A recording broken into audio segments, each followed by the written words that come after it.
দেখছেন সবার সাথে সংবাদ। পুরাতন মালদা ব্লকের মুচিয়া গ্রাম পঞ্চায়েতের সেন্ডিয়া গ্রামে দীর্ঘ 5 বছর ধরে পানীয় জল ও বিদ্যুতের সংকটে জর্জরিত সাধারণ মানুষ। বারবার সংশ্লিষ্ট দপ্তরে অভিযোগ জানিয়েও মেলেনি স্থায়ী সমাধান। শুক্রবার সকালে ক্ষোভে ফেটে পড়েন গ্রামবাসীরা। একত্রিত হয়ে তারা গ্রামসংলগ্ন এলাকায় বিক্ষোভ দেখাতে শুরু করেন। তাদের অভিযোগ, বছরের পর বছর ধরে পানীয় জলের জন্য দূরদূরান্ত থেকে জল টেনে আনতে হচ্ছে।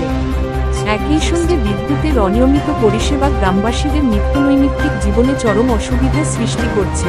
বিক্ষোভ স্থান থেকে গ্রামবাসীরা হুঁশিয়ারি দিয়ে জানিয়ে দেন, দ্রুত পানীয় জল ও বিদ্যুৎ পরিষেবার ব্যবস্থা না করা হলে তারা বৃহত্তর আন্দোলনে নামতে বাধ্য হবেন। এমনকি আগামী নির্বাচনে ভোট বয়কটের ডাকও দিতে পারেন বলে সতর্ক করেন তারা। স্থানীয় প্রশাসন এই বিক্ষোভের বিষয়ে কি পদক্ষেপ নেয় এখন সেদিকেই তাকিয়ে সেন্ডিয়ার বাসিন্দারা। মালদা থেকে নুপুর মণ্ডলের রিপোর্ট। সংবাদের মাধ্যমে আমার ক্যামেরা পার্সনকে বলবো তাদের সমস্যার দেখাতে।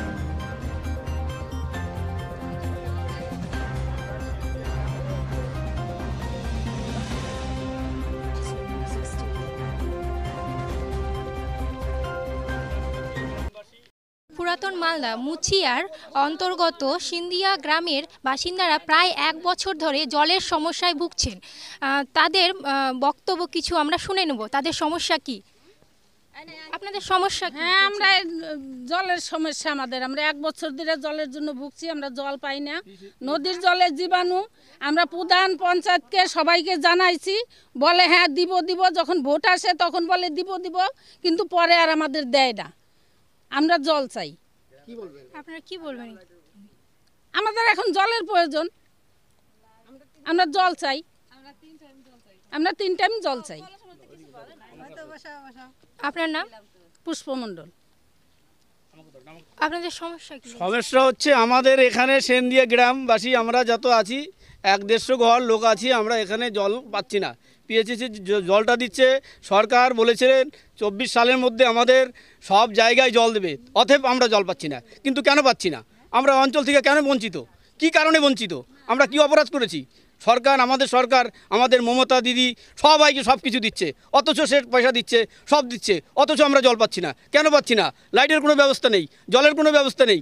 আমরা নদীর জল খাচ্ছি, মানুষ অসুখ হচ্ছে, কোনো ছেলেমেয়ের পায়খানা হচ্ছে, অমুক হচ্ছে, ধমক হচ্ছে, বহুত কিছু হচ্ছে। এটার জন্য আমরা ব্যবস্থা চাচ্ছি। এটা সরকারকে আবেদন করছি যে সরকার যেইভাবেই হোক আমাদের জলের ব্যবস্থা করে দিন, এবং আমরা জানি জল 3 টাইম জল পাই। এই জল খেয়ে আমরা বাঁচতে চাই। আমরা পয়সা দিয়ে কত কিনবো? গরিব মানুষ, আমরা জল কিনতে পারি না। একটা জলের বোতল কিনতে গেলে 50 টাকা লাগে। আমাদের টাকা পাবো কোথায়? মাত্র 200 টাকা কাজ করি। আমরা উপর মহলে অঞ্চলকে অনেকবার বলা হয়েছে, এখানে পঞ্চায়েতকে বলা হয়েছে। আমাদের এখানে পাইপলাইন খুঁড়তে ছিল, সেটা বন্ধ করে দিয়েছে। সেটা বন্ধ করার পর আমাদের খাতা কলম দেখাচ্ছে যে তোমাদের কাজ হয়ে গেছে, অথচ আমরা জল পাচ্ছি না। হ্যাঁ, পাশের সাইডের গ্রামে বিধানগড়, শিবগঞ্জ, লক্ষ্মীপুরে জল পাচ্ছে, অথচ সেন্দিয়া জল পাচ্ছে না। এইটার জন্য আমরা আবেদন করছি এই জলটা যেন আমাদের দেওয়া হয়। এই বলে বাড়ি হবে? হ্যাঁ, কতটা বাড়ি হবে? এখানে 1-150 ঘর পরিবার আছে, ঠিক আছে। এবার একটা ফ্যামিলিতে 2-3টে করেও ছেলে মেয়েরা ভাগ ভিন্ন হয়েছে, তাতে 1-150 হবেই, ঠিক আছে। আমরা এই পরিস্থিতি আধার কার্ড নিয়েছে, অথচ আমরা জল পাচ্ছি না। এটার আবেদন সরকারকে জানাচ্ছি যে আমাদের কী করে জলের ব্যবস্থাটা করা যায়, 3 টাইম জানি আমরা জল পাই, এটা সরকারের কাছে আমরা অনুরোধ করছি। এখন আপনারা কি চাইছেন? আমরা জল চাইছি।